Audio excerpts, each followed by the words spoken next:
That's a great start to the show there. That's some intro. Yeah. Best intro yet. That's awesome. Welcome in, everybody. Here. Welcome into the Vegas Square Gambling Show. What a great start to the day. Tom's so upset with how last week went. He decided to take 5 seconds of silence off the show. Boys, we did not have a great week yesterday, so I'm going to go ahead and get into it here with paying the bills, and then we'll have to talk about what happened last week. But, guys, we are on 12 Ounce Sports Live, the YouTube channel, and, of course, Dingo TV, channel 217. Make sure you guys check us out. MyBookie.ag is the sponsor. Promo code 12OZ Sports for a first-time deposit bonus of up to $1,000. All right, let's get into this, guys. Vegas Square Gambling Show. It's myself. We got Sammy Action, and we got the Mush, Tom Dietz. Boys, let's look at everything that went down last week. We'll start with me. A 5-12 week. I decided to go heavy on the action. It did not go in my favor. Minus 81, 25-33 year to date, and a current piggy bank total of $887. Let me have it, guys. 17 bets, and I only won 5. Hey, well, I tried to give you the lead because I'm just as bad as you, but you did not snatch it from my hands. Volume betting. It's not for everybody, but I applaud your effort. I'm glad to see you reaching out a little bit here. You know, I constantly feel like I'm leaving bets on the table, and it's nice to see somebody else coming along with me with some volume here. Well, that's good because I can't let you have all the volume losing by yourself. Yeah, we're climbing back. We're climbing back out of that hole. He is. Right. He's had 2 weeks in a row. That's true. You do have a positive week. You are correct.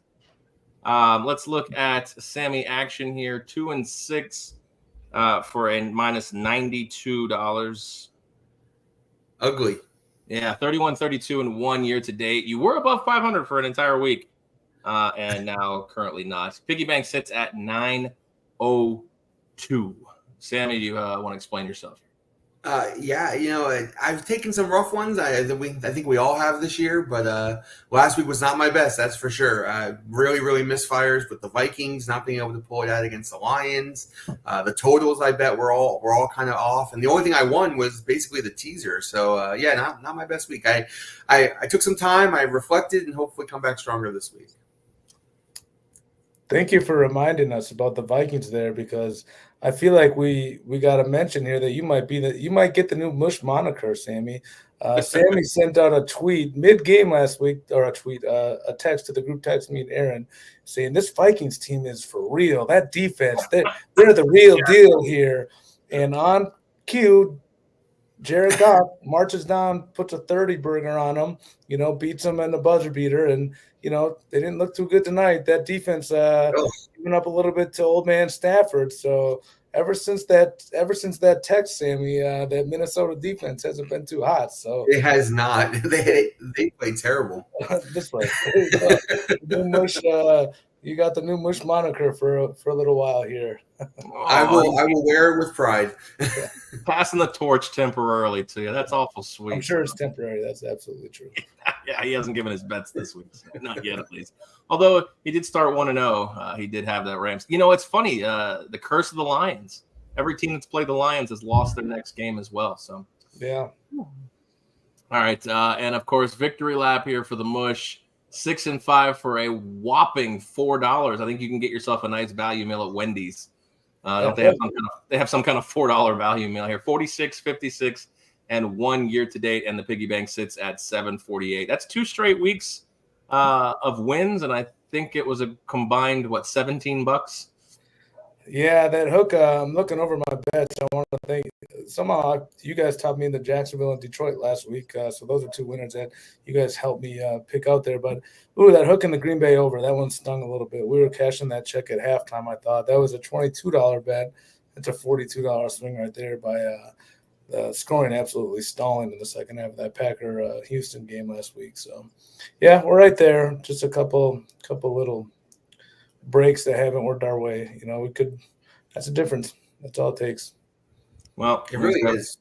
We're reaching kind of a halfway-ish point in the season, and you look at the three records. Like I said, we're all sub 500 at this point. Like, what do you look at in this season that we have such these trends of like the NFL dogs 6+ points or greater are cooking, but it seems like when we take them, like the Titans last week against the Bills and other spots like that, it's like we're not picking the right dogs here at this point. But like you look at your records and Sammy, you're the closest to 500, obviously.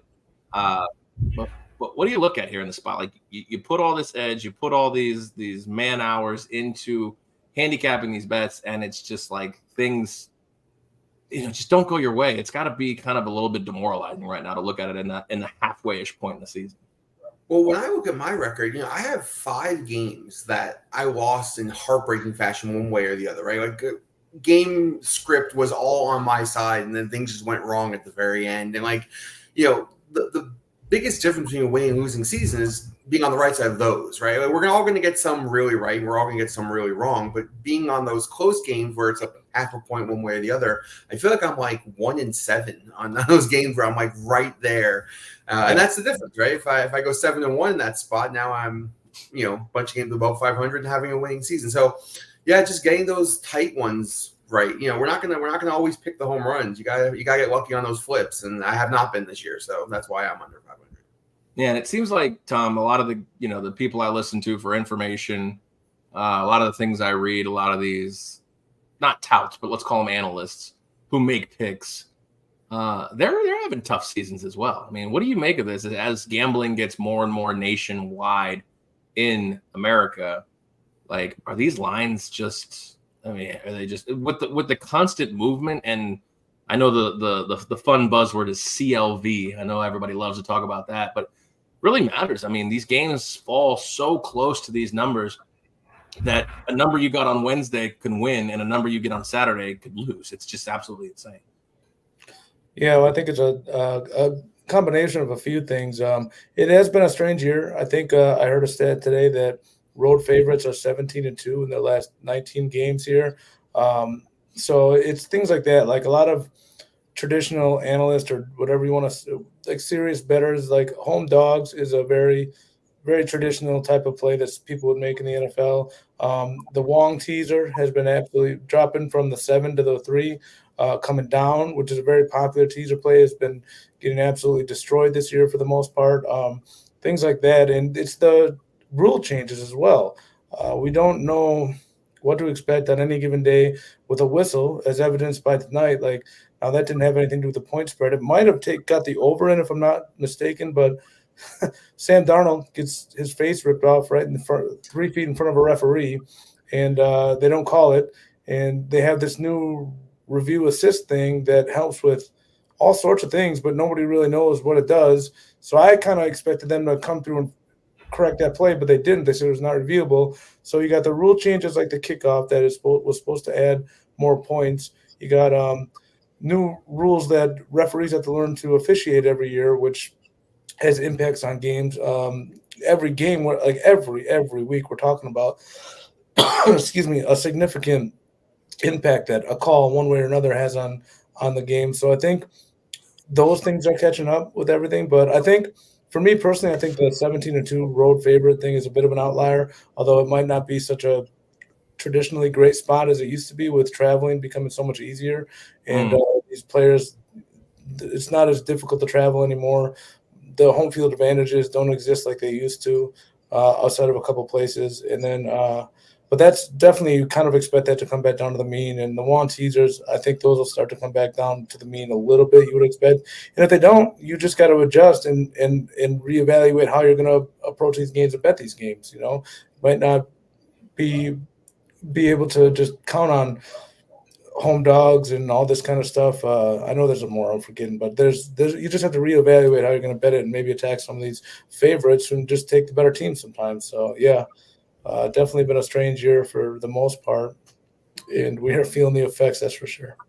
One thing I think maybe we'll have to go with Vegas Square teasers and just tease college football. I mean, it's the smart thing to do right now. Money line parlays for everything. Well, I think a lot of the big bettors right now are also doing a lot of what you're doing, Tom, which is that in-game betting, taking, a side after they get down a bunch of points or up a bunch of points. And in basketball, you talk about doing that. And, it doesn't help for shows like ours, but, being on top of the game, watching those line movements in real time is where the Sharpies are making their money. Well, not only that, and we're not in a contest. So for us to have to make picks on a Thursday for games that are played 2, potentially 3 days later for non-contest lines, like contest lines don't change. They put out a line, Tuesday, Wednesday. They don't change no matter what happens, newsworthy. The line doesn't change. That's not the case for guys like us, guys like who are just trying to find active plays. Like you said, the in-game betting. We're not in-game betting on Thursday because it's not Sunday. So that's a good point, Sam. I think that's definitely something to kind of take with you here is as the gambling gets nationwide more prevalent, the avenues and the options. I mean, like Tom says it all the time, like Vegas is so far behind in the options game and all the different material that other states can bet. And I know Tom bangs that drum almost every time I talk to him. So, yeah, you're right. I think you're onto something, and hopefully Vegas can catch up to, some of these other states in terms of offerings and promotions too. Yeah, it's gotten a little bit better. I won't name any names. I switched books that I do most of my betting at, and there's definitely plenty of books in Vegas that just don't have any interest in trying to open up their options for you to bet. They don't want to put in the work to try to, and it's not even hard work. You just got to copy and paste. You can, never mind. That's a whole nother subject. But live betting and prop betting is more prevalent than ever. Like fantasy football has been around forever. And that's how the original, that's how a lot of people really get into the gambling aspect of football. And now you can, I was live betting tonight on halftime. I was live betting the player props of the Thursday night game. You could kind of watch the game flow, see where you predict the game to go, and you can bet on certain players live in game on their receptions, rush yards, receiving yards, passing touchdowns, all that kind of stuff. So it's really fun. I'm just starting to get into that avenue because, like I said, the books that I traditionally used didn't offer it. But now that like my bookie offers great ones, I wish I could use them here in Nevada. But yeah, it's the live betting, especially for me. I love basketball. I will almost exclusively be betting basketball live. I would venture 80% of my NBA plays this year will be live betting instead of pregame bets. And so the avenue of betting or the landscape of sports betting is definitely heading into some crazy waters, and we'll see what the future holds because I think they're going to have to put in some regulations and a lot of other stuff. I lost a bet this year. A group of 5 doesn't have injury reports. I had an over with Gio Lopez, and he wasn't on the injury report and didn't play for South Alabama. So things like that I think would have to get buttoned up if we're going to take gambling a little bit more seriously as a country here. So. All right, guys, stay tuned. Coming on 12 Ounce Sports is the Tom Hates Vegas Sportsbooks podcast. It'll be available real soon. He'll have 90 minutes to talk about one topic. I just don't want to name the one that I hate. I don't know. And nor should we here at that point. Yeah. But I will say this before we get into the college and pro previews and, of course, our picks. Don't forget about mybookie.ag. If you are in a state that offers that service, make sure you use promo code 12OZ Sports, all caps, no spaces. I'm just going to let them tell you guys. We're going to take a quick 30 seconds here. MyBookie will give you all the information you need. We'll be right back here on the Vegas Square Gambling Show. Welcome to MyBookie. You're ready to create an account and start making money. And we're here to help. And remember, you can get a bonus of up to $1,000 on your first deposit. Now you're ready to bet. Just go to mybookie.ag. Visit the sportsbook. Click on your bet and input the amount you want to risk or win in the bet slip. Yes, it's that easy. Just remember, at MyBookie, you play, you win, you get paid. All right, guys, welcome back in here to the Vegas Square Gambling Show. Let's get these mics unmuted. I don't know how that happened, but Tom, let's go ahead and pour one out for us last week. You had a good week, but pour one out for me and Sammy there. So Yeah, I need to. All right, cheers. All right, let's get a little college football preview here, guys. We have some good games. We have some very interesting games from teams and matchups that maybe in the beginning of the year we might not have thought were going to be the games of the week in this week. But let's start with MetLife Stadium hosting Notre Dame and Navy. Notre Dame currently a 12.5-point favorite in this one. Notre Dame quietly, obviously, the NIU loss is going to hurt them. A two-loss Notre Dame team, in my opinion, probably was in the playoffs. However, a two-loss Notre Dame team with a loss to Northern Illinois, that one might have to be under consideration at this point. Total in this one, 51.5, guys. Like I said, this one's in the Meadowlands at MetLife Stadium, neutral site game. Marcus Freeman basically says we are playing with a sense of urgency against a triple option team that can also throw the ball. Oh, by the way, here in Navy coming in has a chance to be the Group of Five representative as far as the highest ranked Group of Five champion in the AAC. And if they can put one of these on their resume, a win versus Notre Dame, this would be absolutely incredible, guys. Let's talk about this one, Sammy. Notre Dame minus 12.5 at, not really at Navy, neutral site game in New Jersey here in East Rutherford. I mean, yeah, we've been a big Navy fan on this show. Tom turned us on to them early in the year. I've watched a ton of their games, and it's hard not to root for them week in and week out. An undefeated military game at the end of the year would be fantastic to watch. But unfortunately, they do face a team that they are just not nearly as good as here in Notre Dame. And I look at Navy and I want to bet them. I want to root for them. And then you look at their schedule, and they just didn't play anybody. They have one game against a team that's even halfway decent in Memphis. They did win that game, but everybody Notre Dame has played is basically better than everybody else that Navy has played. Like if you flip their schedules, every team Notre Dame played would be the best or second best team Navy's played all season. And so, strength of schedule just leads you to the one they lost to. Yeah, I know you're right about that. But even they would be just as good as some of the teams that Navy's played, though. And yeah, for me, I think Navy wants to keep this game close. They're going to burn up some clock. They're going to run the ball as best they can. Notre Dame's really stout against the run. I'm going to open up the piggy bank on this game because I really feel like this is going to be a closer than everybody thinks game. I think it's probably, 10-point game one way or the other.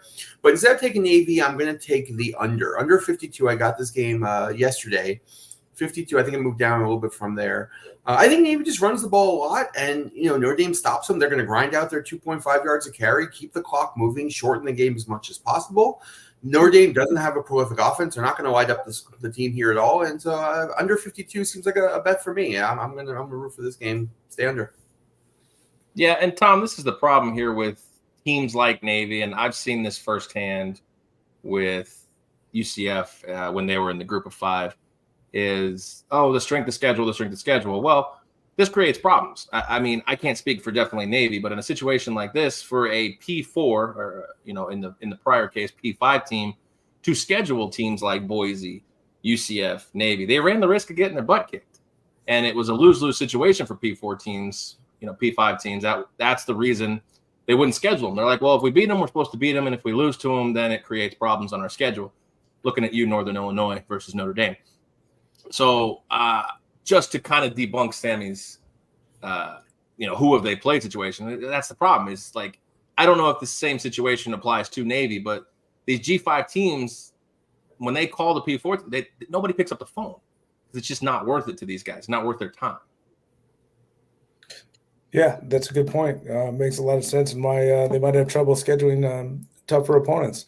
I'm glad you brought up Northern Illinois, though, because I do think that Navy can do some of the things that Northern Illinois did. I think Northern Illinois had almost 200 yards rushing in that game. They just kind of leaned on Notre Dame in that one.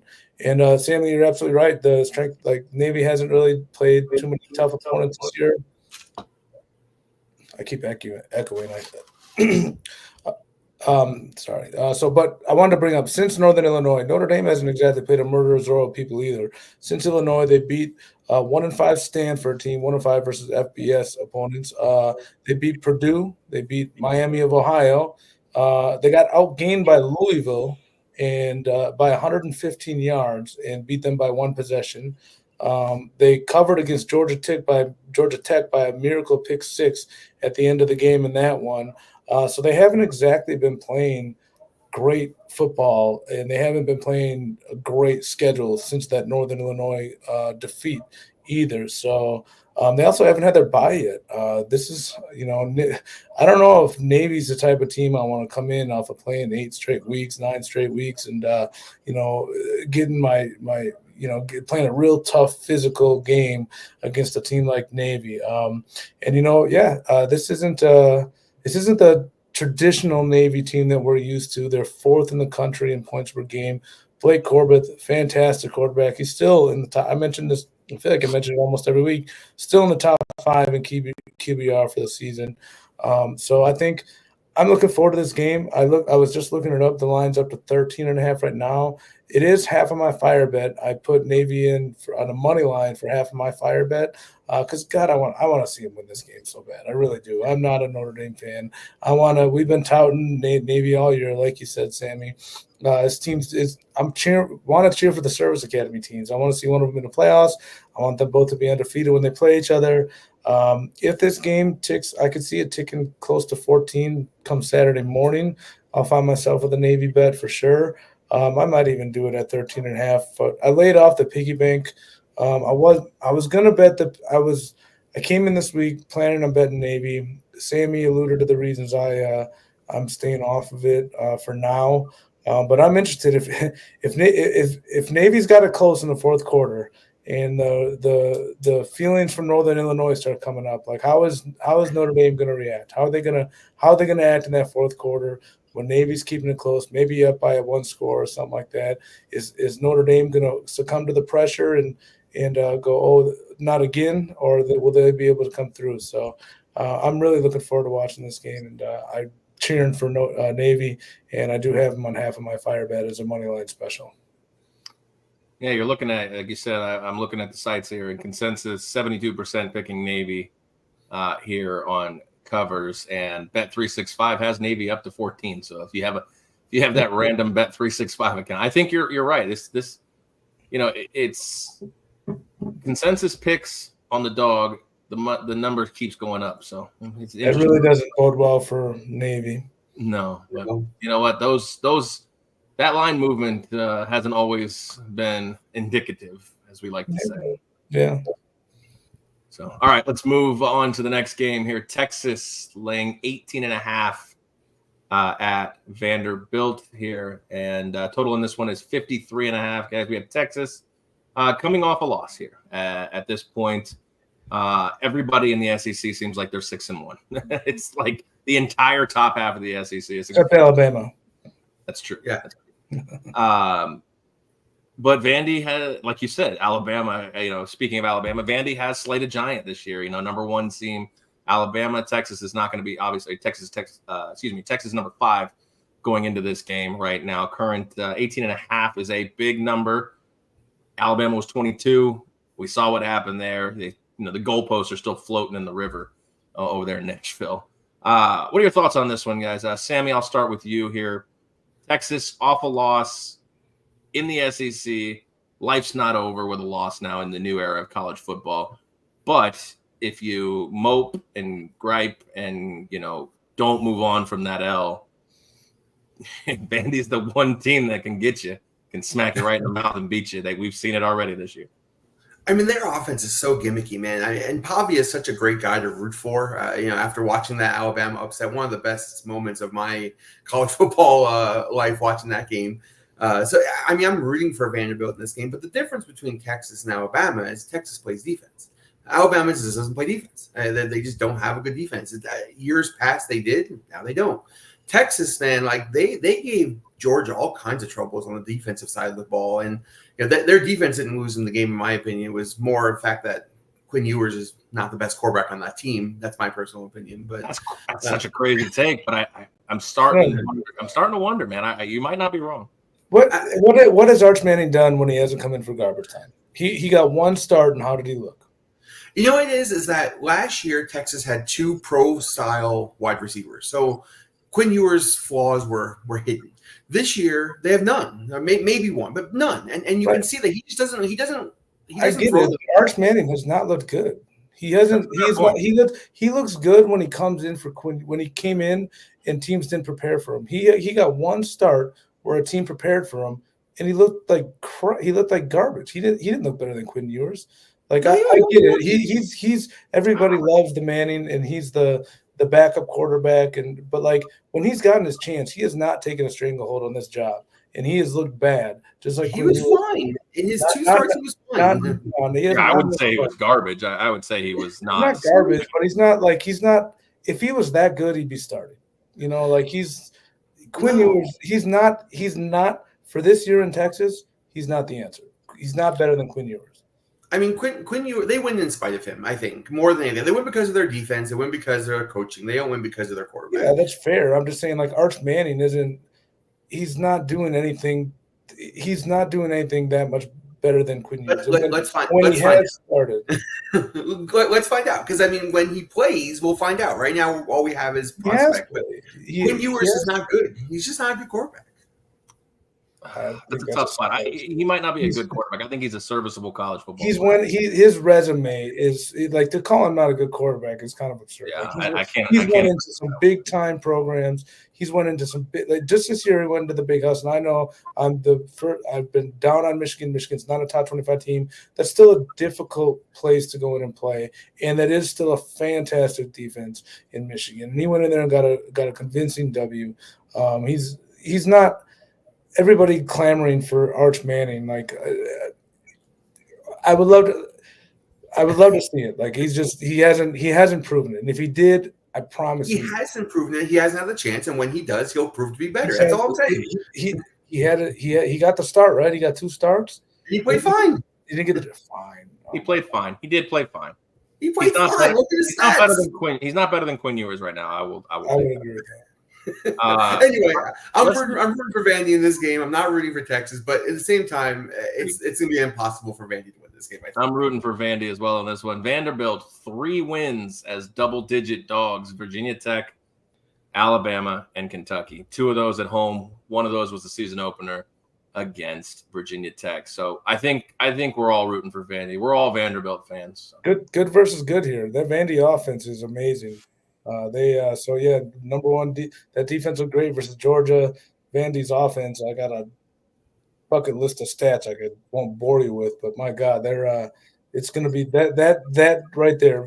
Texas defense versus Vandy offense is going to be get your money's worth for that game right there. All right, let's move on to LSU and Texas A&M. A&M currently a 2.5-point favorite in this one, total 53. If there are 2 6-1 teams in the SEC flying under the radar, it is these 2. 2 opening week losses, A&M, of course, to Notre Dame, LSU here in Vegas to USC. And they've both quietly rattled off 6 straight. This is a tough one for me in this spot because my head says my head says Texas A&M. My heart says LSU. But my heart forgot to hear from my head that Brian Kelly doesn't win big games. So I look at this one in College Station. A&M still riding Connor Wegman, who has been – you want to talk about the guy who's been up and down. This is the guy. I mean, this is the guy who if Arch Manning was his backup, I'd say Arch needs to start today. But that's not the case here. It's Texas A&M, not Texas. For me in this one, 2 good quarterback Garrett Nussmeier has been absolutely incredible this year. I think he would be in a Heisman conversation if he wasn't in the SEC at this point. He's been shadowed by so many other guys, Carson Beck, Jalen Milroe, etc. But this one, like I said, it's basically a home field advantage type built into the spread here. You guys' thoughts, Sammy, on LSU and A&M? Well, for me, I was on Texas A&M's defense early in the year, and they let me down game 1 against Notre Dame. And they played a great game. They just got worn down. I mean, they played the defense played a great game. They stunk. Their defense played great. Their quarterback played like crap, and their coaching staff was bad. I agree that their defense got worn down. But LSU, I gave them a lot of flack early in the year. I thought their defense was going to be much improved, and did not show that against USC earlier in the year. But in recent weeks, their defense has played a lot better, and Texas A&M leans on their defense. I know you're talking about Nussmeier being incredible, and he's played great, especially in the last game, but I really think the defense is shining through here. I think LSU has a little bit less offense on the road. I think Texas A&M plays a little bit better defense at home. So I'm going to open up the piggy bank on this one as well. I'm going to take under the 54, under 53.5 in this game, 22 to win 20. I just feel like both these teams play at a slow pace. Both are going to rely on their defense. And LSU's offense is not nearly as prolific on the road. 54 is a lot. 53 is a lot of points. That's a fair assessment. I look at it this way. You said, both teams, we talked about this at the beginning of the season, LSU, new defensive coordinator, their defense has improved. Their offense, like you said, may not travel. Tom, home team 7 years in a row has won this matchup. So obviously that's point Texas A&M. Yeah, I don't really know much about either of these teams at the moment. Texas A&M, they were all of our first bets, I think, this year against Notre Dame. They let us all down. And I had LSU. One of my preseason bets was LSU under. I think the total was 9.5 wins. So both teams have bounced back nicely. I don't trust either of them. Not a Brian Kelly fan, but I like Sammy's assessment of the under. Is it an early start game? That's I think it's 4:30. 4:30. Later. Okay. Yeah. 4:30 our time start. Okay. I kind of think if you like the under, I would think you'd kind of like Texas A&M with that side too. Just a little bit of correlation, but I don't have any betting interest in this game. Two teams that I've kind of looked to fade a little bit after week one. I've been looking to fade LSU a little bit throughout the year. I think I had USC against them early in the year, but I don't have a bet interest in this one. So I do have this as a part of my fire bet too. Full disclosure, I have LSU winning this game, obviously on the money line.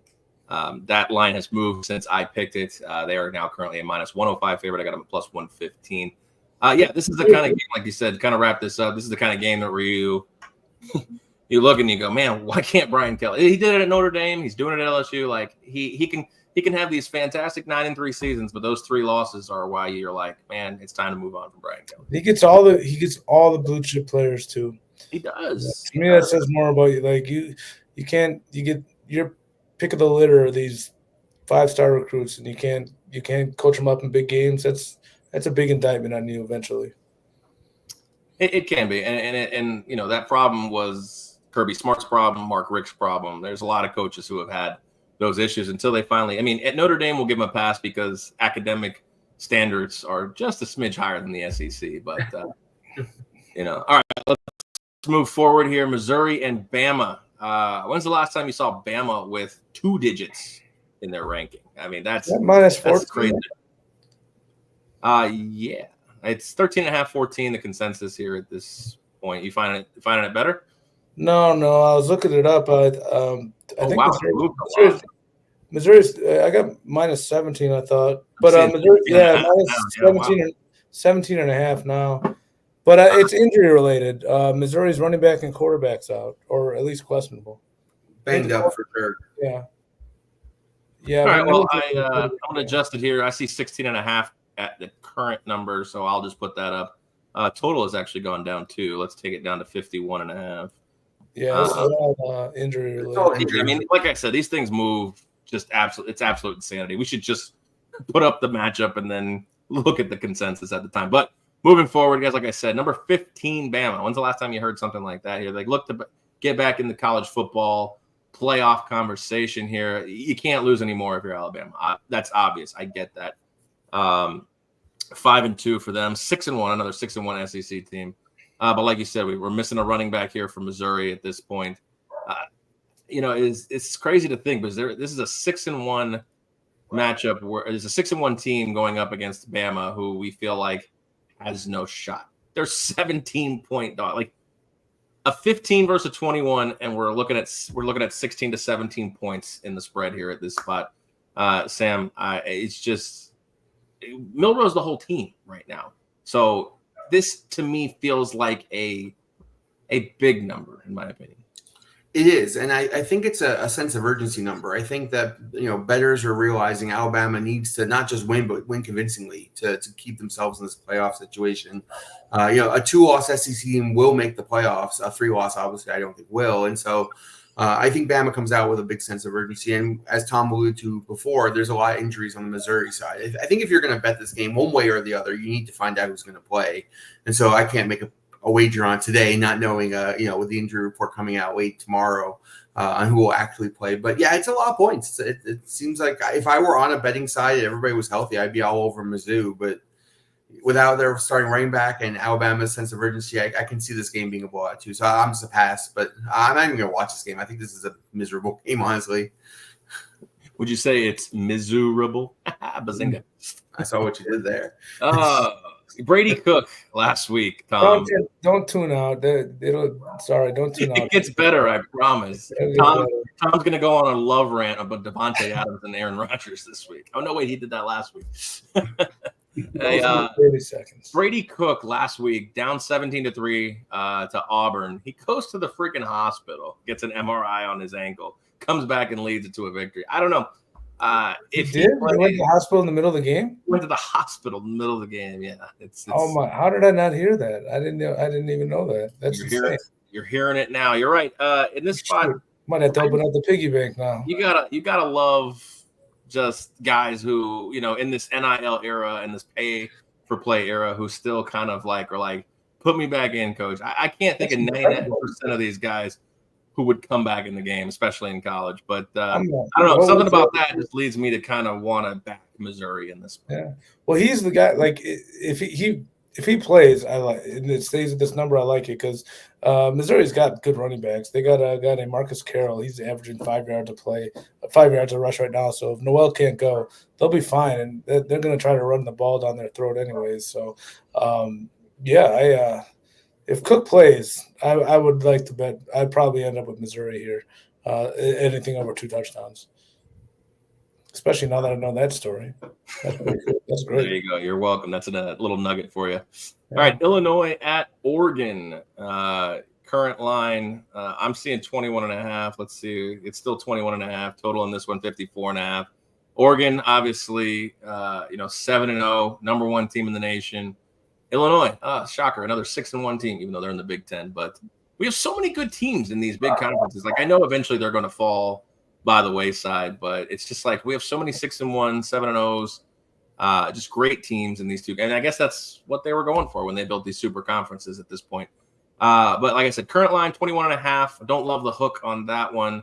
But Sam, talk to me about this one. Like Oregon, they're number 1 for the first time in it. Well, obviously since COVID, but I think it's like 10, 15 years since they've been number 1. And they have a team that, to me, is like it's such a hollow 6-1. I know we've been on Illinois a few times this year, all 3 of us at points. I love Altmaier, but they just feel like a hollow 6-1 team, in my opinion. I don't feel like Illinois really has a chance in this game. I mean, I 100% agree with you. This team is all smoke and mirrors. I brought this point up last week, and Michigan couldn't take advantage of it. But the quarterback, Altmaier, has 9 turnover-worthy plays. Turnovers meaning, like, threw the ball to a defender dropped it, or defender caught it, right? And, like, 9 of them, and he's only got 1 pick on the season. They've just been so lucky. They rank at the bottom of almost every metric, and they find ways to win these, like, tight, close games against, undervalued teams. They knew Michigan was going to run the ball every single play, and that game was still not easy for them. They're just not a good team. And in my opinion, probably the worst 6-1 team in the nation that's in a big conference this year. So the other point is the hook, right? The 21.5, right? The hook scares me too. And I would love to take Oregon in this spot. This is a smash Oregon spot, but 21.5 is so much. I mentioned this earlier in the week, and I may still bet this myself. Oregon minus 12 in the first half. If they're going to blow them out, they're going to blow them out in the first half. And so I could see that being more the betting angle I take on this game. Other than that, 21.5 is too much.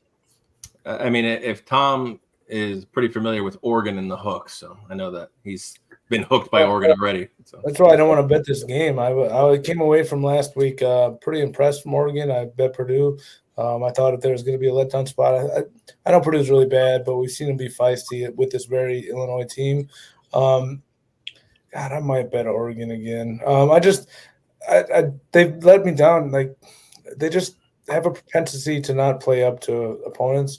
And maybe I'm an idiot because maybe now that they're into conference play, they are dialed in, they are the number one team, and they see what's in front of them. So there's a good chance I talk myself into a personal bet here by Saturday, especially if the line comes down a little bit, which I don't think it would. But I've been burned. That's one of my problems as a gambler is I don't forget things like that, and I don't get over them easily. It's a personal problem I have because I do think that Oregon should roll this team, especially after what they showed me last week. They knew it was a tough spot for them off a short week, and they just stomped out Purdue immediately and said, nope, not even going to breathe life into this game. We're going to end it immediately. So Oregon should just truck these guys. Also, Tom, you made this point earlier in the season. These teams traveling west, it's hard for them. Yeah, it is. It's one of those spots where they're traveling west. I could see Oregon being real flat here. Or not where I was going to say, wait, what? Yeah, I can see Illinois being real flat here. I should look that up. I wonder what time this game is. This game's at 3:30, so it's not too late. 12:30 Oregon time, basically. So it's not too bad for Illinois. No, I like it a lot more when it's late night. They do that, but still, yeah, exactly. So, all right, last game in our college football preview here. This one is a Sammy action special. I know you're all over this one. SMU minus 11.5 at Duke. I mean, another 6-1 team here. This time in the ACC. The last time I really remember paying attention to SMU, Nevada gave them a freaking game. So. Talk to me about this one and why you are looking to lay points here. Sammy, I'm going to let you talk. I got to dip out for a second. My computer's going to die, so I'm only leaving to grab my cord. So while you're talking about this, I'll be right back. Well, I'm all over SMU because last week one of you guys had bet Florida State. I think it was you, Aaron, and I watched a lot of that game. And Duke stinks. Like, they stink. FSU made them look so good in that game, but they are terrible. And on top of that, they're beat up. I looked at SMU stats. I have not watched a lot of their games, but they're a top 15 offense. They can really light up the scoreboard here, and Duke just doesn't have the manpower in this spot. When I saw the line was under 2 touchdowns, I was all over it. I would have assumed based on the metrics, looking at all the different statistics, the pace of play, the offense versus defensive breakdowns. I mean, all the stats lead you to think SMU is going to smash them here. On top of that, pace. I've been talking about pace quite a bit, and both of these teams like to play at a very fast pace, and that very much favors the favorite. And so I think if Duke tries to play at a fast pace here, they're just going to get run out of the gym. I mean, this is terrible for them.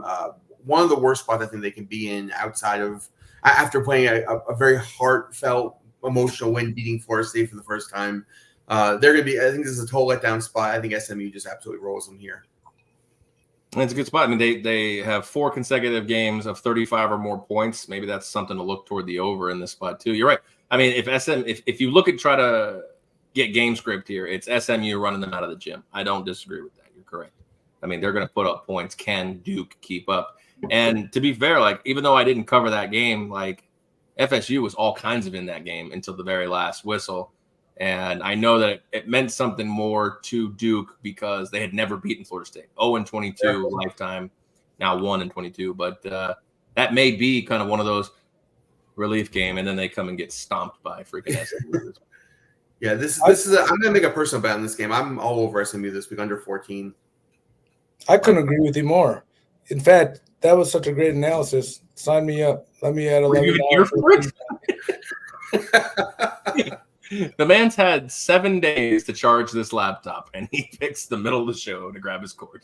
No, I thought I was charged. It must not have been charging earlier. I had it. I was looking up all the games, and I plugged it in, and I thought that it was charged, and then I just looked up, and I must have not had a charger when I had it. So, but yep, Sammy, that was excellent. Aaron, producer, sign me up for a piggy bank bet. SMU minus 11.5, $11 to win 10. All right, text me that one after the show. We'll add it to the piggy bank.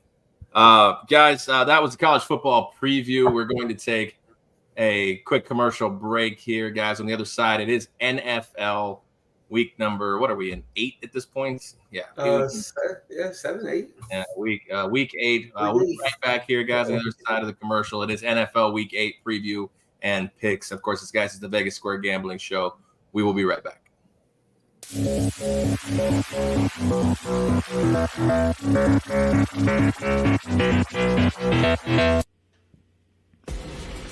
Need tickets to that next event? Well, at 12 Ounce Sports, we've got them with soccer anywhere in the world. Tickets to any venue, any sport. Want to go to NCAA or NFL football matches? We've got them. Yeah. Baseball at every level. Every Power 5 matchup is available. Don't forget, costumes and paint are optional. What's that? You want to go to Broadway? We have those too. Want to jam out? Every concert, every artist. That's right, at 12 Ounce Sports, we've got the tickets for less. 12ozsports.com/tickets. That's 12ouncesports.com/tickets. Welcome to MyBookie. You're ready to create an account and start making money. And we're here to help. And remember, you can get a bonus of up to $1,000 on your first deposit. Now you're ready to bet. Just go to mybookie.ag, visit the sportsbook, click on your bet, and input the amount you want to risk or win in the bet slip. Yes, it's that easy. Just remember, at MyBookie, you play, you win, you get paid. America, get back on track with Dust Pods Performance Stabilizer. When applied to roadways, it kills dust and strengthens the integrity of the road. Easily applied by mixing with water. Dust Pods is the future. And polymer stabilization. Call 1-833-DUST-PODS or visit dustpods.com today.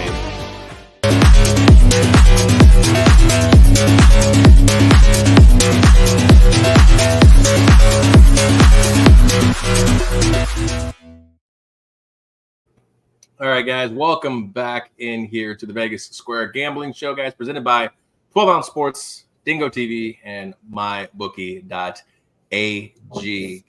All right, let's move into NFL week number 8. Before we dive into the games that I've picked for us to talk about, are there any games, they may be the ones that we have, but are there any games you guys are most looking forward to watching this weekend? I know, Tom, obviously the Packers, but Sammy, what's the game you're most looking forward to watching this weekend? Eagles Bengals is a good game. I expect a lot of points in that game, and so spoiler alert, I like that game. I'm actually interested in Bears Commanders. I know it's a weird game to be interested in, but if Jaden Daniels plays, yeah.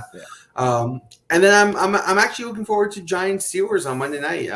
My anti-Daniel Jones campaign continues, and seeing if Russ can continue to cook. I think there's a good storyline to be had there as well.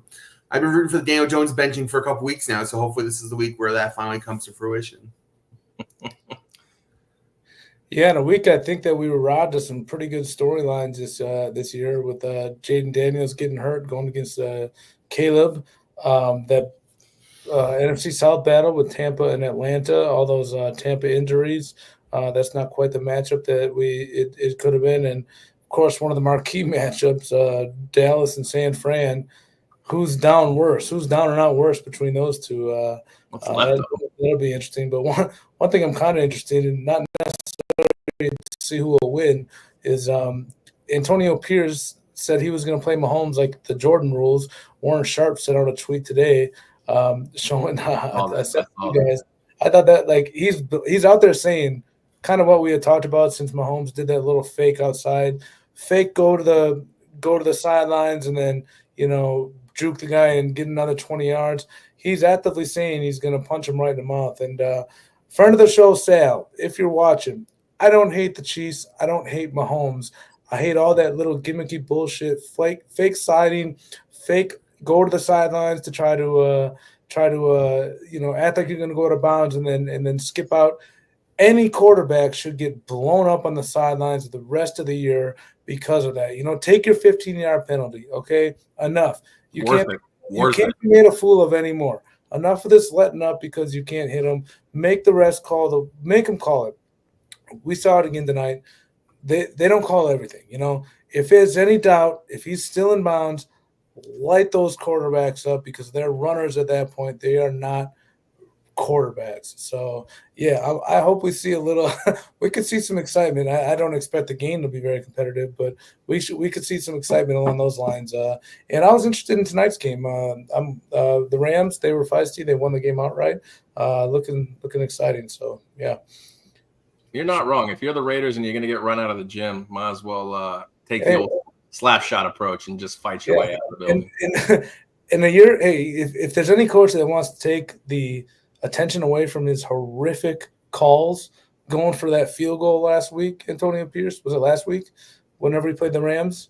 Going 4th and 9, what should I do down 8? Kick a field goal. Okay.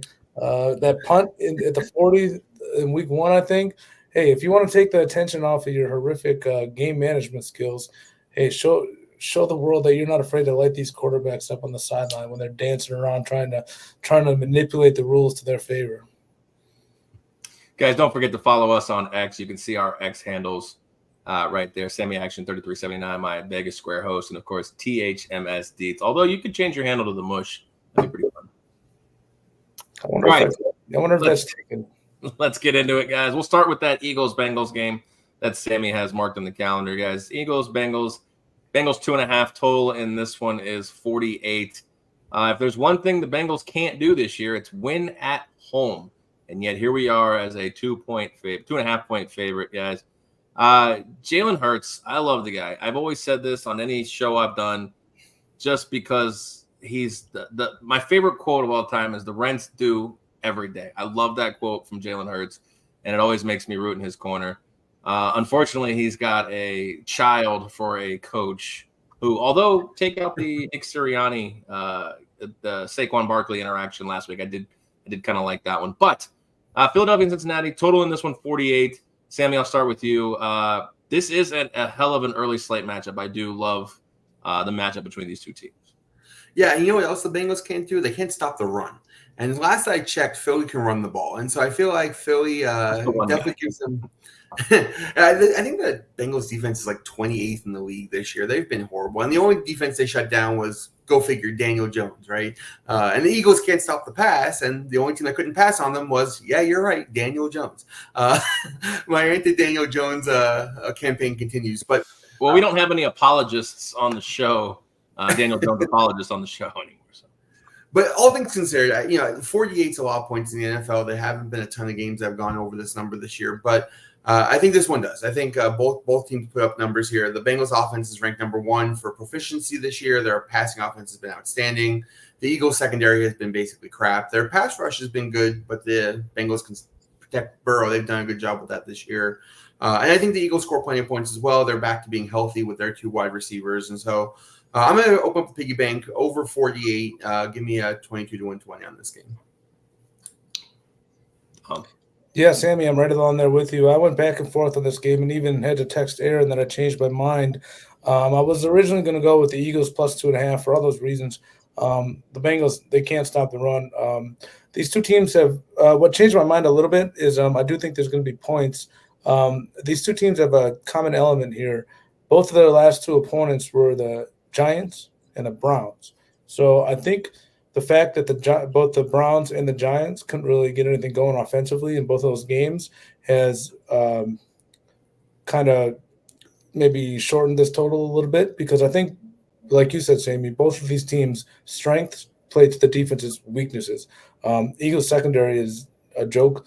They can't stop anybody. And Burrow, he's playing fantastic. T. Higgins is playing amazing right now. They got their full arsenal back. Chase Brown is coming on as running back. So I expect them to be able to to score the ball. And so I do have the piggy bank open for over 48 points. And I also I put a little bit more faith in the Bengals being a very, very poor rush defense. So I'm also going to put the Eagles team total over 23 in for $11. And I'm going to keep going on the same thing. Saquon over 80.5 rushing yards, $11 to win 10. All on the same premise. I think both these teams are going to be able to hang a number. I think the Eagles will be able to run all over them. And I think that Cincy should be able to find success. I originally had more faith in the Eagles rushing attack than I did the Bengals passing attack, and that's why I was leaning the Eagles plus 2.5. But in the end, I decided I just can't trust the Eagles as a whole and Nick Sirianni against Joe Burrow. I think regardless of the game script, I think that the game will get over, and the Eagles should be able to get over that team total of 23 with Saquon having a day. You guys remember the last time these two teams played? Do you remember who won the game? No. The correct answer would be neither of them. They tied in 2020. So 24-24, you're saying is in the works. Yeah, the 24-24, you're going to be a hard. We're going to get 25-25 at least. No, if you guys are both on it, it's 24. It's 24-23. You know that, right? If it goes to 48.5, 24-24 is certainly in play. Chong, are you listening? Yeah, that would be such a gross beat. Shout out Chong. I don't know if he's still fading your picks at this point. I know that it would be not successful for him the last 2 weeks. He's not. He's only fading the pros and not the college. In the college, I've been really good the last couple of weeks. All right, Atlanta, Tampa Bay. Let's change the graphic here. Falcons at Bucks, total 45.5 in this one. Falcons are a slight 2-point favorite going down to Tampa Bay. Divisional matchup here. You talked about it earlier, Sam, in the preview kind of the NFL the weekend here. No Mike Evans, no Chris Godwin. Can Baker still cook here with a rookie wide receiver and a cast of characters at that wide receiver booth? The running game, just okay, although Bucky Irving is starting to kind of find a role here in this one. But Atlanta, I mean, got to get back on this Kirk Cousins MVP type narrative. It hasn't looked super awesome the last couple of weeks, guys.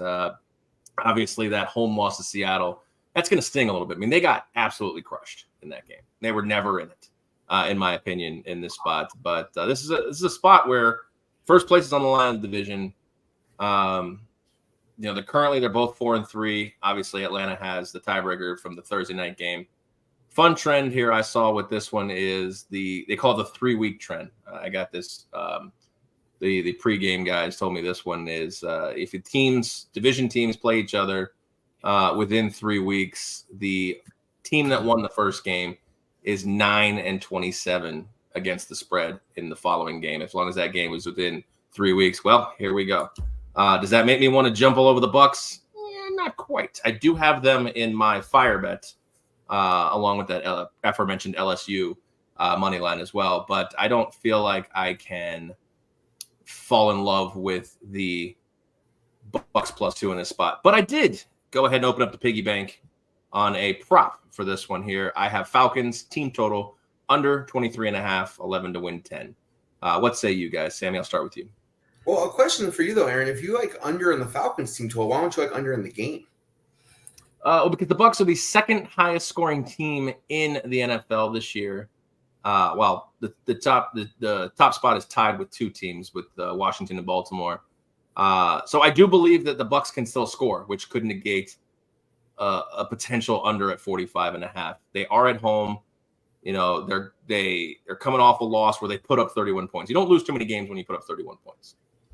So a total under in the game could be squandered by Tampa Bay in this spot, especially if the Falcons get 22 points. I don't see a problem with 24-22 right here, laying on that. No, I hear you.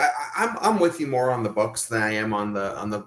I don't like the Falcons. I was very disappointed in their efforts last week. I thought they would hang a number on Seattle. Their defense hasn't played well all year, and they just couldn't move the ball. Costly turnovers over and again. Kirk Cousins played probably his worst game as a Falcon. And so I'm not high on the Falcons and division games, and this will be a theme for this week for me. I like the dogs in these division games, and so if I was going to bet, and I'm not going to bet in this game just because the Bucks have no active wide receiver other than Cade Otton, I think I would like the Bucks in this spot in almost every circumstance with any sort of healthy roster. But it's a pass for me. But division home dog, I'm all over it typically. So. No bet, but I like your under in the Falcons. I don't like their offense. Yeah, I mean, everything screams take the Falcons in this spot. They're leaving it at -2. It's actually ticked down a little bit. Buccaneers off a short week. They lost their two biggest threats with Evans and Godwin. Bucky Irvin might not even play in this game. He's questionable. But to me, that's just I can't. It's just stay away from me. I've learned in these spots, if it looks too good to be true, you got to stay away. I mean, Buccaneers, they still have a pretty good defense despite Baltimore hanging a number on them on Monday night. They got Winfield in the backfield and Vita Vea up front, a couple of studs. Baker, he's mobile. He can move the ball. Cade Otton's played well. They got Sterling Shepard as a veteran presence in that receiving core still, and a three-headed monster if Bucky Irvin plays. Rashad White looked good last week, catching the ball out of the backfield. There's ways they can still move this ball. The weather's always an element down there in Tampa, especially this time of year. It could get nasty. I have no interest in betting this game. If I was, I would just go with just the normal, like this. You think it's a slam dunk Falcon spot. Why is the number getting to 3? Take the division home dog on this spot. But I'm not gonna do it with the number of injuries, especially with Bucky Irvin now, maybe hurting that three-headed monster they have in the backfield. Yeah, and like you said, let's not confuse Baltimore's offense with the Falcons' offense. Yeah. And also, Falcons have the least amount of sacks of any team in the NFL, so they just don't get after the quarterback well. They have so many flaws on this team. It's hard to bet them. Well, and I know Baker's not one of the higher, paying echelon quarterbacks, but when you do decide to pay a quarterback, when the chips fall, no Evans, no Godwin, potentially no running game, potentially no Bucky Irving. This is where when you pay the quarterback, he has to overcome those problems. Well, he's got the skill set to be able to move the ball still too. He moves well in the pocket. If he can avoid the boneheaded interceptions, he'd be, top tier quarterback. Be a $40 million quarterback in New York. All right. We all have a piece of this one.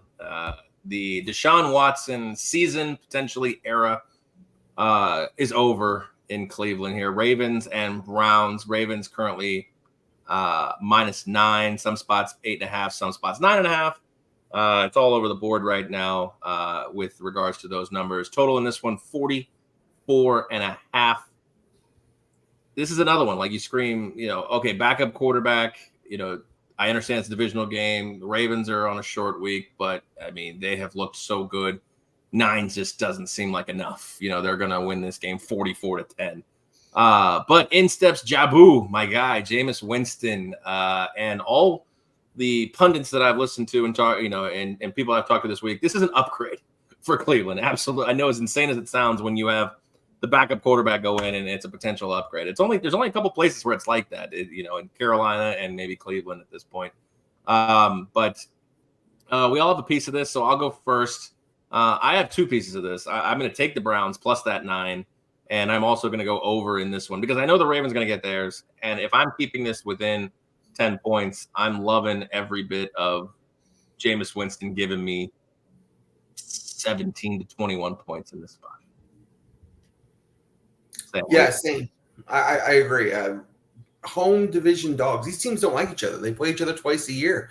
They know each other. The Browns have a defense. They can still play defense, and it's an upgraded quarterback. I mean, we've seen this before where teams rally around their quarterback when they don't think their starter is the best player. You saw it with Carolina when Dalton comes in the very first game and they light up the scoreboard. This is a Browns spot, 100%. I'm with you here. Browns plus the 9. Give it to me, 22 to win 20. And I'm going to use them in my fire bet. I think the upset is a possibility here. I think the Ravens coming off hanging a big number, short week, traveling, going to a very hostile environment. I think the Browns are a live dog here. Browns all over. Yeah, Tom, and the only thing that scares me in this spot is has Cleveland given up? They're 1-6. They traded Amari Cooper. their quarterback that we believe they were still, he was still the guy in the locker room, even though the fact that Jameis Winston was the one giving the pregame speeches. Myles Garrett came to the defense of Deshaun Watson, obviously, at his press conference. But the question I have is, which scares me a little bit when making these bets, is has Cleveland given up? I mean, this has got to be the last. They go 1-7. I think it's over at this point. I mean, maybe if they were playing a team like the Titans, you could make that argument, but they're playing the Ravens.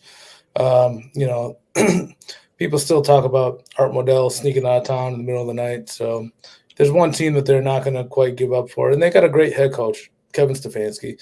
I don't expect teams with coaches like the pedigree of Kevin Stefanski to fall into the moniker, at least this early. They also get their best player back on offense in Nick Chubb.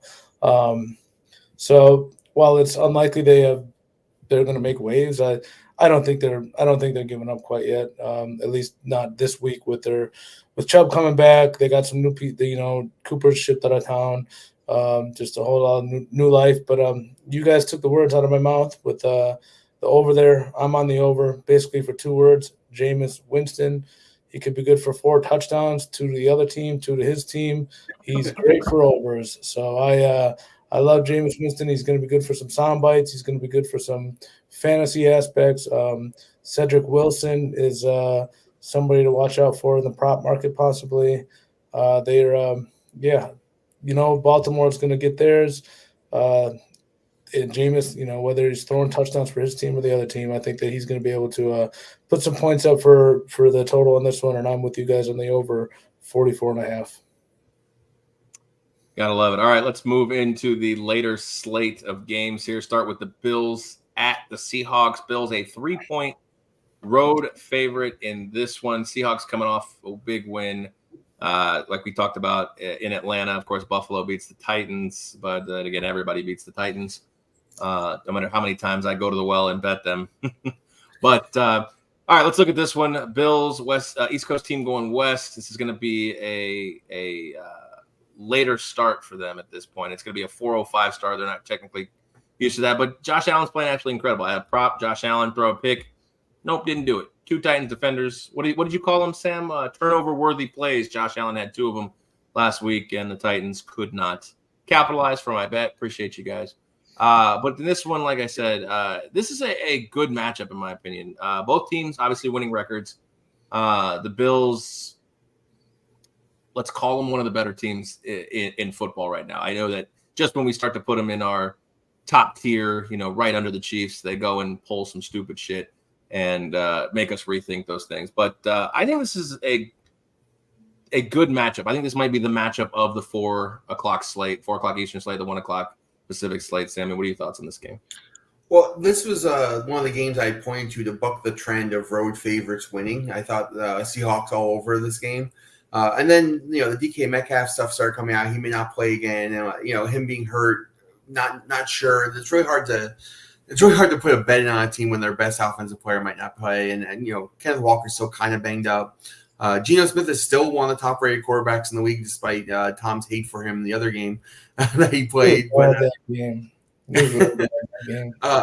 It's a pass for me just because, not knowing the stats, some of these players makes it really difficult to bet them on a Thursday. But I think these are the types of games where that trend starts to come back down to earth and, home dogs, start making a comeback for the season. I would be on the Seahawks or I'm no bet here. Yeah, I'm with you on that, Sammy. I like the Seahawks in this game. I also like the under. Not to pull the trigger on a bet because, like Aaron said, I don't have every time I zig with the Bills, they zag. Every time I zag, they zig. So it's one of those type of things with these guys. Heading out west in a rainy day, playing Seattle's getting some of their guys back on defense, and that Seahawks defense is supposed to be pretty good, and they got hit with the injury bug early in the year. And last week they went down and played Atlanta and just blew them out of the water. So they could be rolling right now. I don't know why I didn't put this in my piggy bank. I do like the Seahawks and I do like the under though. I just didn't follow through with a piggy bank bet. I might end up with a bet on them. What? Not too late. Yeah, I think we make this a show bet and we go to the window with this one. It sounds like we all like the Seahawks. All right. I'll go on board with that. I'll lock it up with you guys. We'll leave it out of our piggy bank, but we'll place a show bet. Yeah, we'll put some money down in that. Yeah, these big road favorites, especially traveling like that, they can't keep winning forever, can they? I don't know if I'd call -3 a big road favorite in the spot. Well, yeah, I just meant yeah, you're right, not big road favorite, but Seattle's a good team. And they're number one in the NFC West right now. They got a lot to play for. And they do, especially. I want to, Sam, you brought up my Geno take. I want to personally apologize to Geno. I know he watches the show, so I do like Geno Smith. I may have been a little out of pocket with that when I was a little frustrated watching him sail balls over players' heads all night. Maybe he had a sore thumb. I don't know. He's not as bad as I think he's a very, very good. He's a good quarterback. And a alleged friend of the show. I don't know if I go that far. I don't know if I'd go. He's a good quarterback. I mean, in terms of who would you rather have, Geno Smith or Trevor Lawrence? I mean, I'd rather have Danny Jones than both of them, but. Oh, come on. How much are you drinking over there? That drink. I'm joking. I wanted to see smoke come out of Sammy's ears. I think Mike texted him to say that. Did he Venmo you like $5 to say that? No. I'm just saying. But I would take Geno Smith over Trevor Lawrence at this point. That's tough. It depends on what I got around me. How about Tua? Take him over Tua? I mean, a healthy Tua? Yes. A healthy Tua? I'm taking Tua over Geno Smith.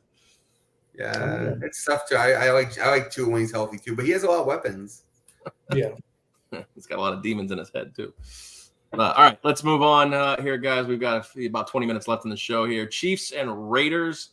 We talked about this a little bit in the preview. I don't have anything on this one, simply because we talked about this. The whole Kermit the Frog thing with the Raiders. The Raiders are the last team to beat the Chiefs so far. I mean, that's such a crazy thing to think about. But, you do have to win all your games in the playoffs if you want to be Super Bowl champions. But the fact that the Raiders are the last team to beat the Chiefs is amazing to me. 10-point road favorite in this one. I can't back a Chiefs team that I can't figure out what they want to do week to week. But I know, Sammy, you are on this one. Yeah, I'm all over the Raiders this week. Another division home dog. These teams know each other. They play each other tough. They're already making headlines talking about how they want to, punch Mahomes in the mouth. And, there's already a lot of hatred amongst these teams. I think that the Chiefs' game plan all year has been to keep games close into the fourth, give the ball to Patrick Mahomes and let him eke out a win for us. And so I would see that changing. I think this is another tight game. It comes down to, one possession towards the end of the game. And I'm going to take the points at home. I think the Raiders come out a little bit fired up here. And I think this is a quarterback upgrade again, right? No Aiden O'Connell. So you got Gardner Minshew's the better of the two, in my opinion. And, a defense that's fired up to smash them out. So, give me the Raiders plus the 10. I'm going to put them in my fire bet. I'm going to take them on the money line, and I'm going to take them with the points. I don't see it. Tom, what do you think? Yeah, I don't see it either. I wouldn't be shocked by any means. I mean, I don't trust this Chiefs team to hang a number on anybody this year. But if the cigars in the locker room, the jokes about Mahomes, all that stuff, if there's any team that this team is trying to get up for, embarrassed, it'd be the Raiders. Just not sure if they can do it this year offensively. They haven't shown that they could. So, but yeah, I wouldn't be surprised to see the Raiders win. Wouldn't be surprised to see Chiefs win by 30. DeAndre Hopkins, anytime touchdown? Maybe they force feed him. I don't think that doesn't move the needle for me right now. Maybe later on in the year, the playoffs, but not right away in the first week. Mahomes has like 5 touchdowns all year. I'm not betting any Chiefs receiver to do anything. Yeah. All right, Sunday Night Football. You talked about it. We have the matchup between the Cowboys and the 49ers. I don't remember your exact words, Tom, but two teams who just are lost at this point. Yeah, we got both teams. I feel like you're trying to buy both teams at their lowest point. We just don't know what we want. Who can buy lower at this point? Yeah. Well, I do have a little bit of a buy on one of these teams and a sell effectively on. I've got 3 different types of bets here in this one. I'll open up here first. I did have a teaser, 6-point teaser, Dallas plus 10 in this spot, coupled with the Monday night game, Pittsburgh down to a half point. I do also have the Cowboys to wrap up my fire bet, which of course we'll go over all these bets in just a few minutes toward the end of the show. And then I'm also opening up a piggy bank for a prop, Brock Purdy to throw one or more interceptions at -120. I'm opening that one up for 12 to win 10. So, you talked about buying lower. I'm still selling San Francisco at this point. So yeah, give me a little bit of Dallas love. I gotta feel like Dallas is the buy lower spot. Yeah, they should be getting a couple guys back on defense. Lawrence and this thing, it's crazy. I think Lawrence and Parsons are coming back, so that'll be big. Would be big, yeah. So talk to me about this game, guys. Sunday Night Football, Dallas, San Francisco. Niners a 4-point favorite, 46.5 in this one, Sam. Well, as you know, we are a Bang Bang Niners gang here at this household, and I can tell you that the best wide receiver in that wide receiver room is the guy who got shot in the chest this year. So I just can't put any money in the San Francisco 49ers offense. I mean, Jimmy Pearsall is probably their number one guy this week. Ricky Pearsall. Sorry? Ricky Pearsall. Ricky Pearsall. Sorry. That's that like Greg what was it? Greg Sirianni from last week. Yeah, it's a bad spot for the Niners. I mean, they're just really banged up, and I know we like Purdy on the show. I mean, we've all been fans of him for a little bit, but I mean, he just can't do it alone. He looked horrible last week. I like your anytime interception bet. I thought Debo's playing though, right? No, I don't think he is. It's been very conflicting, but he's still got some issues. I mean, their injury report is a who's who with Kittle, Bosa, Samuel, Ayuk is now out. Obviously McCaffrey. Like, yeah, their injury list. Jordan Mason too. Mason's banged up. Yeah, Jordan Mason. Jennings is going to be out this game too. Like you said, yeah, Ricky Pearsall and his brother Jimmy are probably going to have to run some routes here. So. Ricky Pearsall is the healthiest guy on their team, and this is a guy who got shot this year. I mean, this is not a healthy team, and until they get healthy, I just don't know that you can actually back them with any sort of monetary bet. And that's totally fair. And this goes against everything that I literally just bet. But if there is daddy for the Cowboys, it's the friggin' 49ers right now. Yeah, no, right. With all that being said, I do like your idea to tease it up to 10, Aaron. Even if you do the 6.5, get it to 10.5. With Dallas getting their two best defensive players back and this laundry list of offensive players, I thought Debo was playing. I guess maybe he's not. Even against and you got Dak, CD, all those weapons on offense. Jake Ferguson. I don't know how the Niners win this by a margin. I think trying to find Dallas and some teaser legs this week is not a bad idea. Because I don't charge. What? No charge. Oh, thank you. No charge. Yeah, I might be looking to do that myself now. Because even if San Francisco can come on and put a good game plan together, like, are they really going to win this game by more than two scores? And the total is high too. I mean, I don't know where this total comes from. This is a high number too. Yeah. Well, like you said, this is what everybody wanted to see with Brock Purdy. Oh, he's got all these weapons. Well, he don't have them now. He's got Jimmy and Ricky Pearsall at this point. I like those things. I like these primetime games just for a little sweat when we come and watch the game at home. I like to throw a little single game parlay and just for a little fun and teasing the total up to 53 something maybe, and Dallas up to 10.5 might be a fun little sweat bet if you're chasing money or just want to enjoy the game on Sunday night. That might be a fun little. We'll be doing both of those. Probably enjoying money or enjoying the game and chasing money. All right, let's wrap up the slate here. Monday Night Football, Giants at Steelers. Steelers currently at home, favorite of 6.5.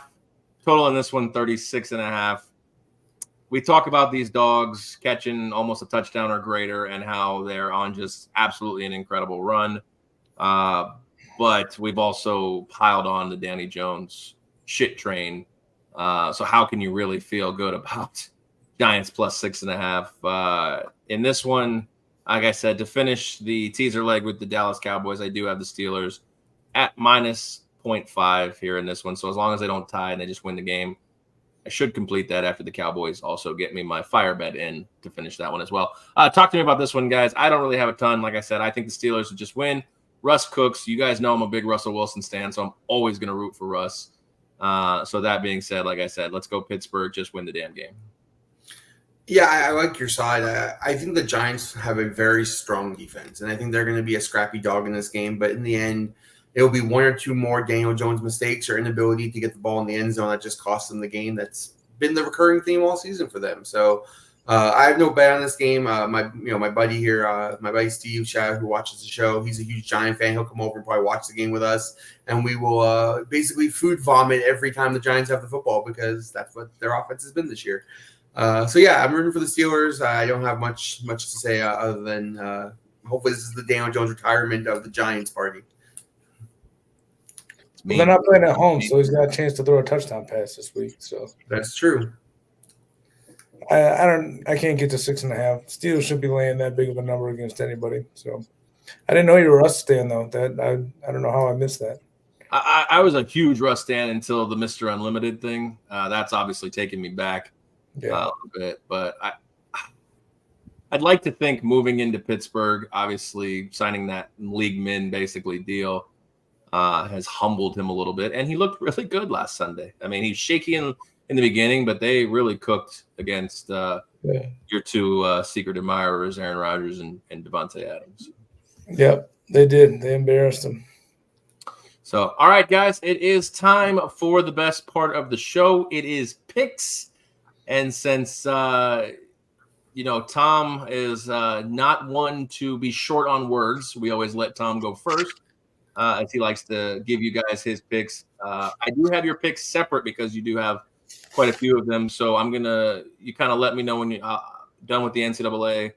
We'll go to the NFL, and then, of course, your props and so on. So we'll start with your NCAA here. Well, we touched on a lot of them here. I'll just go through NCAA. I'm going to go back to the well on a couple things that have been working. North Texas is an auto bet over every week for me. They're top 6 in points per game and yards per game on offense, bottom 10 in points per game allowed and yards per game allowed on defense. 5th quickest tempo in the nation. They have 25 plays of 30 or more. I don't need to go on. They're playing Tulane. Tulane, every time they play a bad defense, they put a number on 45 against South Florida, 71 against UAB, 52 against Southeast Louisiana, and 41 against Louisiana. So, yeah, over 67. There's North Texas 6-0 to the over this year. I don't see that stopping by anytime soon. Arkansas State minus 7.5. We went to them last week. We're going to go to them again. They're playing Troy this week. Their quarterback is injured. That's a real bad offense with that quarterback out. Arkansas State's their defense is getting better. They're trying to make a play to win the Sun Belt. I think after starting the season, I think they were 3-3. I think after putting one on Southern Miss last week, I think they get the ball rolling here. And UNLV, I have 2 on this one. It's homecoming for UNLV. This is going to be the game of the week. I'm really excited to watch this. I am taking them plus 3.5. I also have them on the other half of my fire bet, UNLV and Navy. Money line. Listen, JT's the beast. Sammy, shout out, picked him to be a Heisman winner this year. Now he's looking like a favorite. If he doesn't get 400 yards, I think that they can. If UNLV can get a lead, stay in this one, and make Madsen throw on them, I think they're going to win this game outright. And UNLV special teams, I mean, Ricky White coming off the sidelines there. Boise State has nobody to guard Ricky White in the secondary. They have nobody to block Ricky White off the edge coming in to block punts. So UNLV's just got too many ways to beat you, and I like them to cover the 3.5 points in that one. Pros, I already went through most of them. I'm riding my Packers. This is a trappy line, -4 against Jacksonville in Jacksonville. Traditionally, Green Bay has had trouble in Florida, but games that they would have lost last year or 2 years ago, they're finding ways to win this year. A young team coming to fruition with LaFleur. Jacksonville coming back from a 2-week stop in London.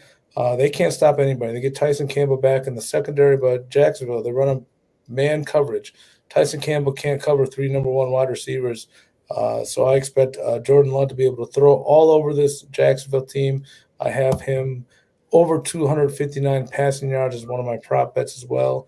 That one I'm throwing a little extra on, $22 to win 20 instead of my traditional 11 to win 10. Because I just expect Green Bay to really keep improving and showing that they are the second best team in the NOC at this point behind the Detroit Lions. Patriots and Jets over is my next bet. Jets possibly missing 2 of their safeties. Patriots offense is looking real good with Drake May. Not looking real good. Drake May he's feisty, and I think that they can get this number over 41. Dolphins minus 3.5 against Arizona. Tua's back. This is only if Tua's back. If Tua's not back, this is a no bet for me. But if Tua should be back, if for whatever reason he gets ruled out late, this is a no bet. But yeah, Kyler Murray has not won back-to-back starts in 25 games, and they won last week. For whatever reason, Kyler Murray just can't string together 2 straight wins. I think Miami's been waiting for this day. I think that they're going to right the ship here. They're not out of the playoffs yet. They could really turn this around. I expect them to cover the game against Arizona. So time out a second here. So Sammy, I think we need a ruling here. So we make the picks on Thursday. Basically, we're putting tickets in the window. If Tua doesn't play, does this? All right. For sure. Take it. In the interest of time, go ahead. My last prop bet is Chargers team total over 23. There was a real change in the guard last week. I had J.K. Dobbins on some prop bets, and every time I looked at my phone, it was pass Herbert, pass Herbert, pass Herbert. They're starting to let Herbert kind of cook a little bit, even though there wasn't a loss. It was frustrating because I think they could have won that game if they gave Dobbins a ball a few more times. But either way, I don't think the Saints team will be able to stop the Chargers offense, whether it's with Dobbins, whether it's with Herbert and their receivers. I'm taking Chargers team total over 23 points. That's it. Jordan Love leading the league in interceptions. He missed 2 games. He should be throwing the ball over them. Channeling his inner Jameis Winston. Yeah. Brett Favre. There you go. Yeah. You saw that picture I posted? I did, yes. Yeah. All right, Sam, I have your picks on the screen if you want to go ahead and rattle those off. As I mentioned before, SMU is my best bet of the week. I'll be putting a personal bet on them. They should smash Duke in this spot. Under in the Notre Dame Navy game, as we discussed, I think these teams are going to play at a fairly slow pace. Navy's going to try everything to keep this close.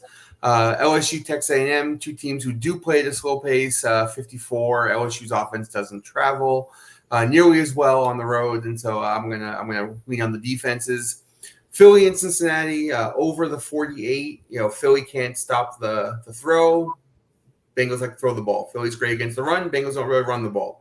Cincinnati can't stop the run. Philly's the best running team in the league. This screams over to me all day. Browns plus the 9.5, home dog in these divisional matchups is just too many points. Give me the upgrade in quarterback with Jameis Winston. Give me the return of Nick Chubb, and Ravens coming off a big number. I feel like this might be a tighter game with a live dog.